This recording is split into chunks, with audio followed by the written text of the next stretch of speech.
Felifeli TV àjààbálẹ̀ làwọn ìròyìn ti wà máa wò lóòrèkóòrè.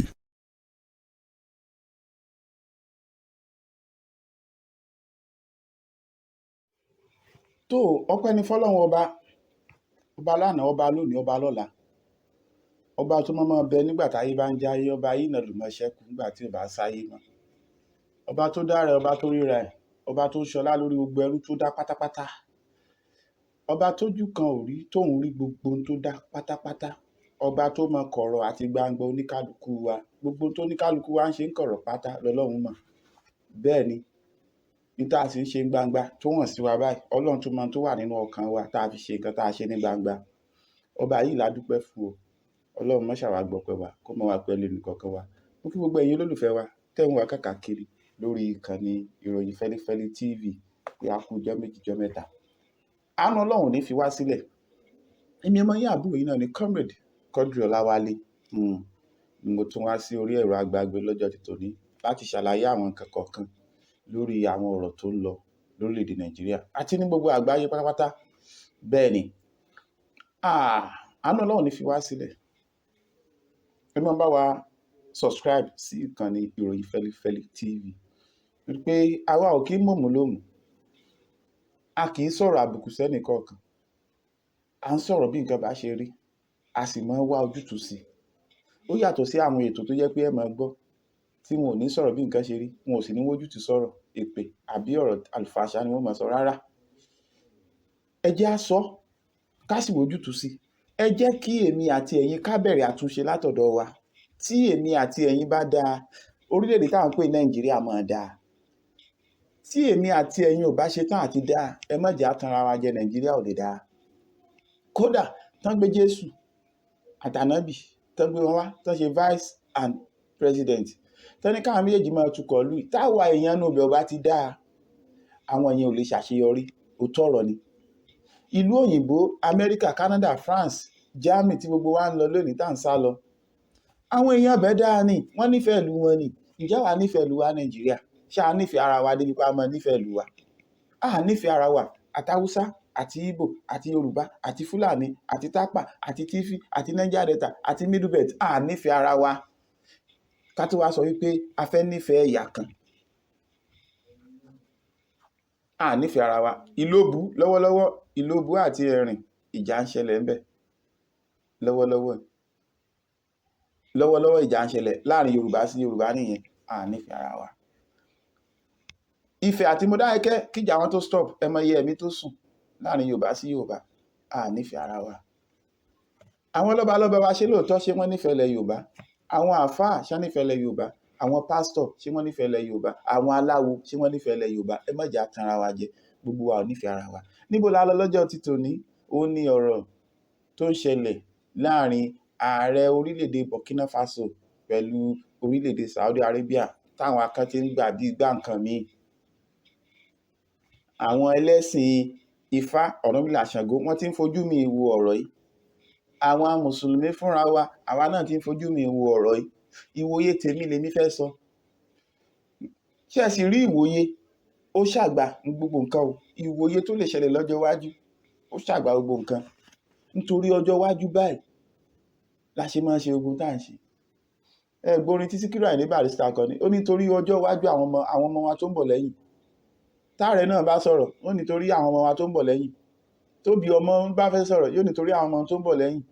Ó fi hàn pé à ń wòye sí ọjọ́ ọ̀la, ṣùgbọ́n ṣé lóòótọ́ ní ọjọ́ ọ̀la tá à ń wòye sí yẹn, ṣé lóòótọ́ là ń ṣiṣẹ́ nínú ọkàn láàrin èmi àti ẹ̀yin? Ṣé lóòótọ́ là ń ṣiṣẹ́ ọjọ́ ọ̀la yẹn nínú ọkàn wa tá a ṣe ń ṣe pẹ̀lú ọkàn mímọ́? Ẹ rí i pé a ti sọkàn nù. Ìwọ̀nba èèyàn díẹ̀ ni ó ní ọkàn mímọ́ sí ọjọ́ ọ̀la. Majority wa ní Nàìjíríà yìí, àtàwùsá àti Ìgbò àti Fúlàní, a ní ọkàn mímọ́ sí ọjọ́ ọ̀la orílẹ̀-èdè. Kódà ó ní wá gan, a ní ọkàn mímọ́ sí ká tó wá sọjọ́ ọ̀la.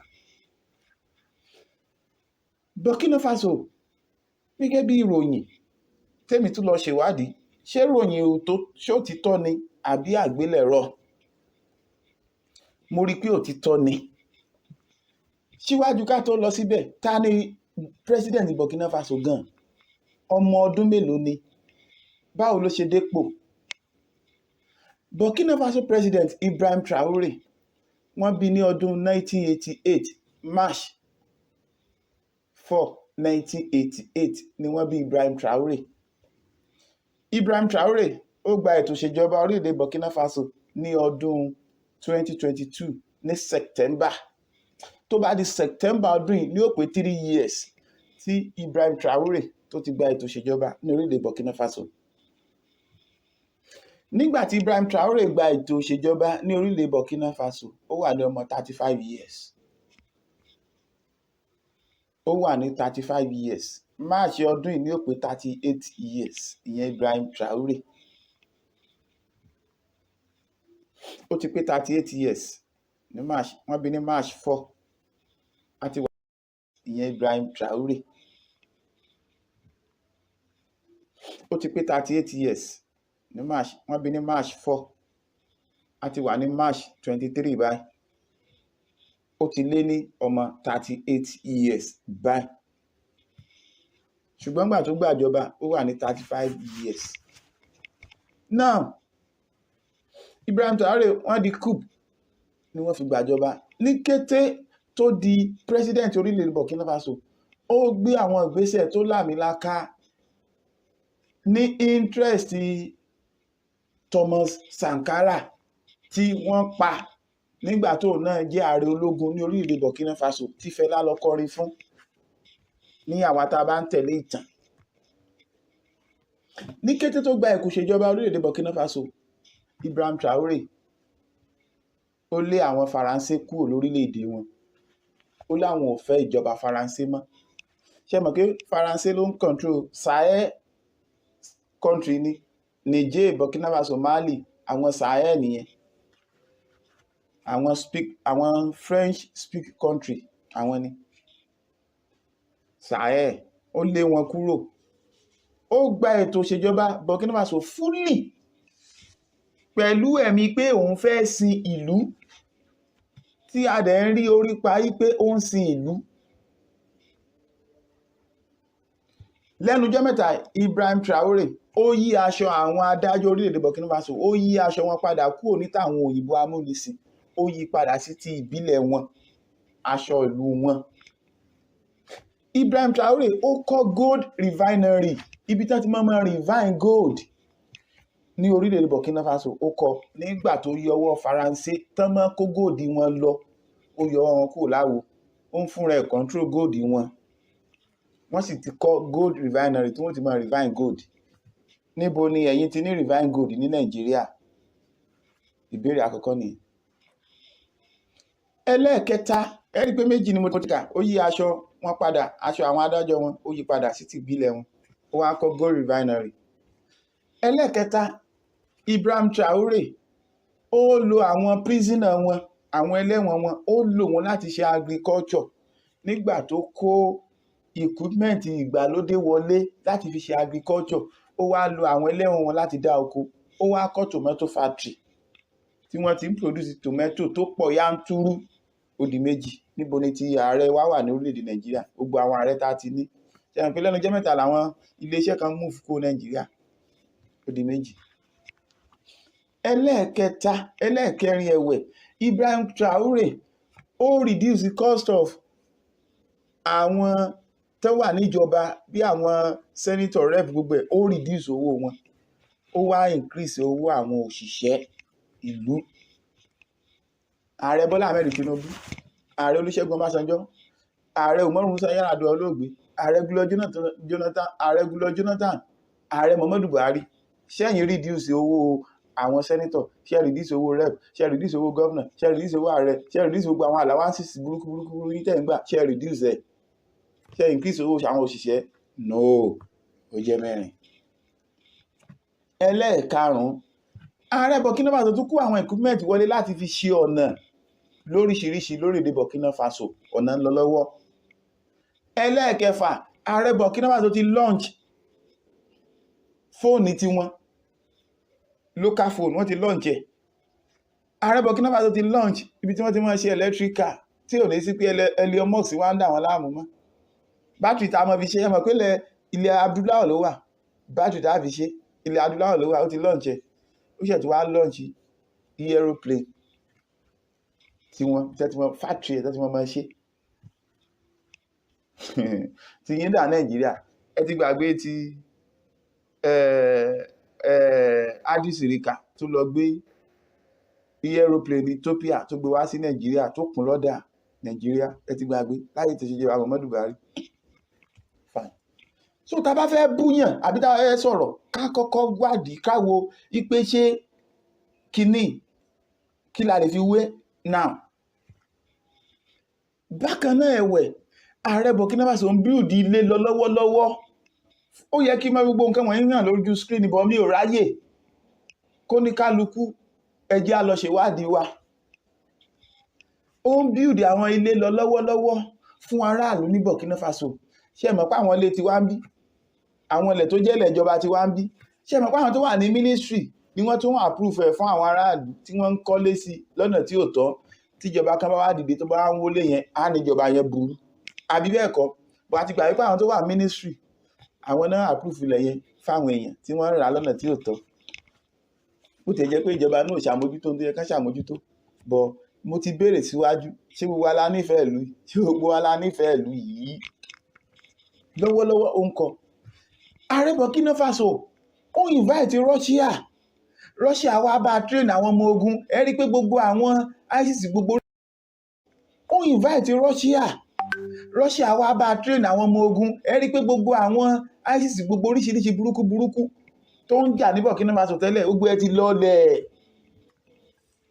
Kí ló ṣẹlẹ̀ ńbẹ̀ yẹn?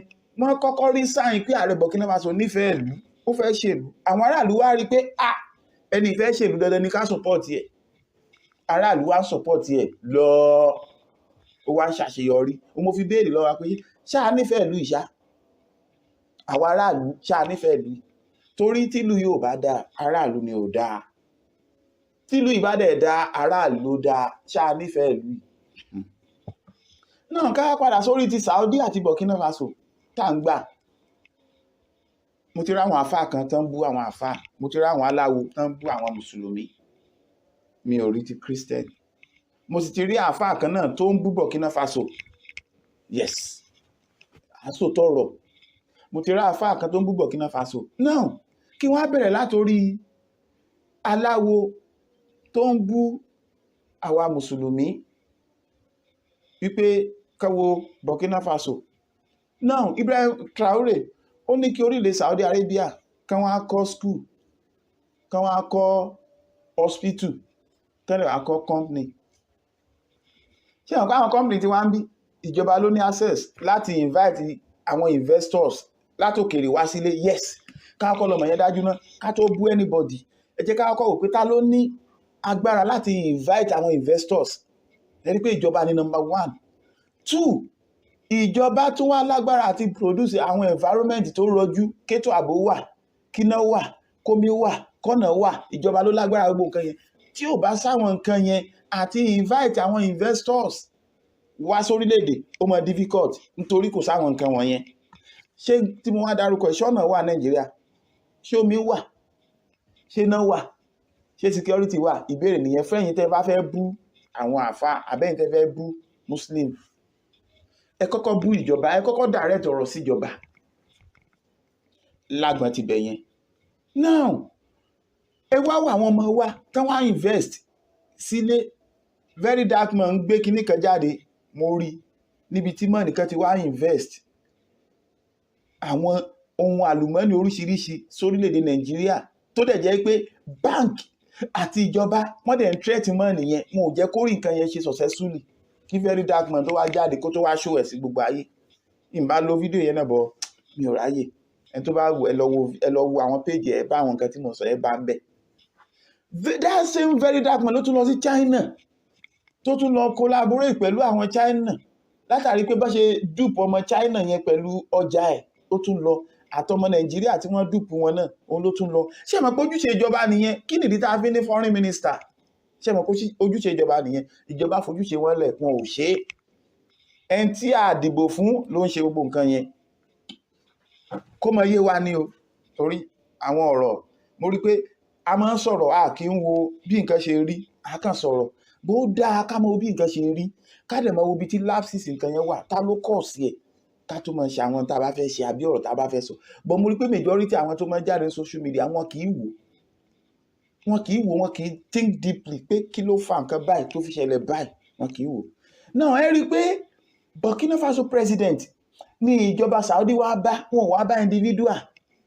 Now ká wá bọ́ sí orí pé mosque or no mosque.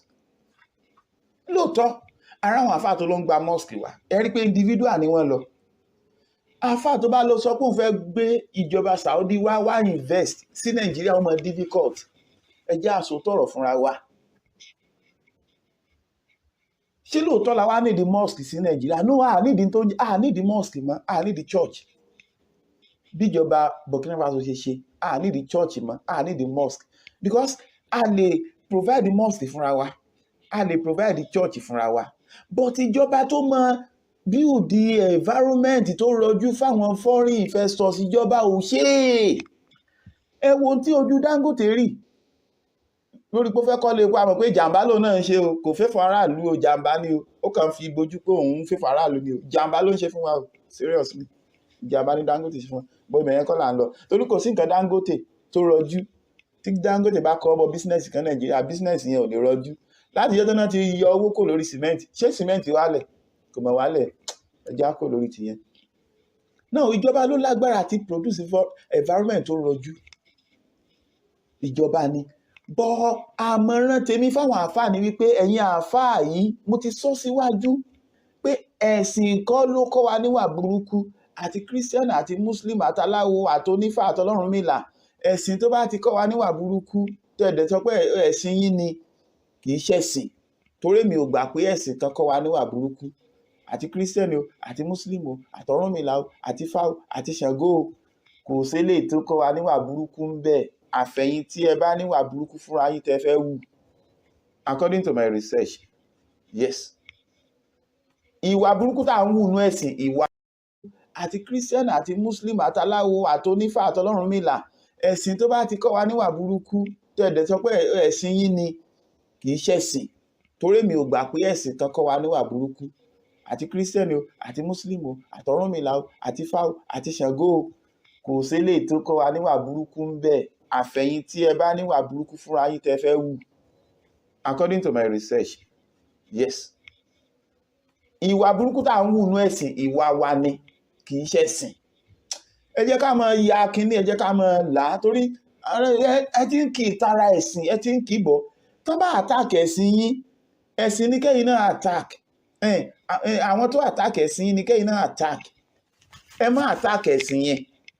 Ẹ ṣe findings lórí ẹ̀sìn yẹn. Ẹ wá point wọn, ẹ wá point ẹ jáde pé ẹ̀sìn yín ò kọ́ yín ní nǹkan báyìí, ẹ̀yin lè yèèyàn burúkú. Ṣàngó ò ní kẹ́ ẹ hùwà burúkú náà, àbọ́yá ní kẹ́ ẹ hùwà burúkú ni, àbógun ní kẹ́ ẹ hùwà burúkú ni, àbí Ifá ní kẹ́ ẹ hùwà burúkú ni.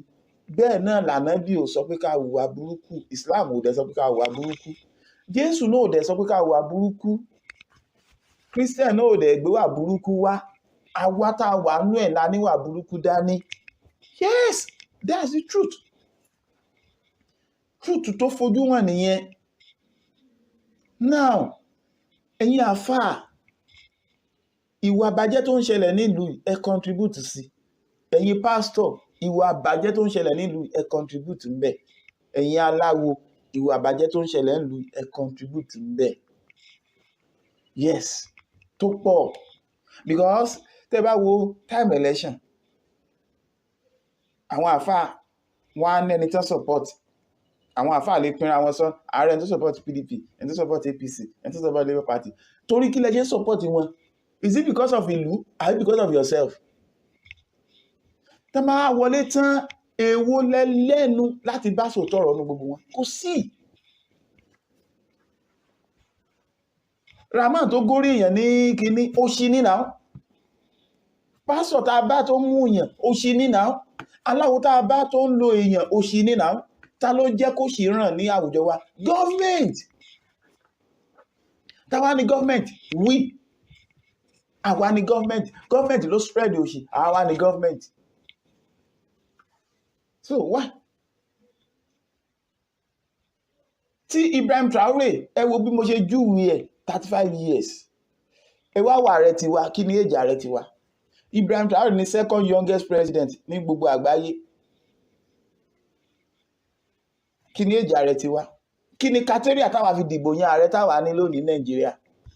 Criteria wo làwa ní? Criteria wo òṣùwọ̀n wo la gbé ààrẹ tá a dìbò yan? Ààrẹ Bọ́lá Ahmed, òṣùwọ̀n wo la gbé lé orí ẹ̀ka tó dìbò fún? Yorùbá pariwo pé ọmọ wa ló kàn Yorùbá ni, àbí kì í ṣe ń tẹ́ wo ni? Ìgbò pariwo kó máa wọn ní Peter Obi. Yorùbá tó pariwo kó máa ló kàn yẹn, Muslim wà ńbẹ̀, Christian wà ńbẹ̀, aláwo wà ńbẹ̀. Ìgbò tó pariwo pé Ìgbò ló kàn, Muslim wà ńbẹ̀, Christian wà ńbẹ̀, aláwo wà ńbẹ̀. Haúsá tó pariwo wípé Haúsá ló kàn, Haúsá náà lè ṣe, Muslim wà ńbẹ̀, Christian wà ńbẹ̀, Ìgbò wà ńbẹ̀, aláwo wà ńbẹ̀. Yes. So ẹ jẹ́ àfàbòsí sílẹ̀. Ibrahim Traore, kudos to you. May you live long. Àmín. Ẹ̀yin àfáà, ẹ̀yin pásítọ̀, ẹ̀yin aláwo ilẹ̀ Yorùbá, ẹ lọ ṣàtúnṣe. Ó dàbọ̀.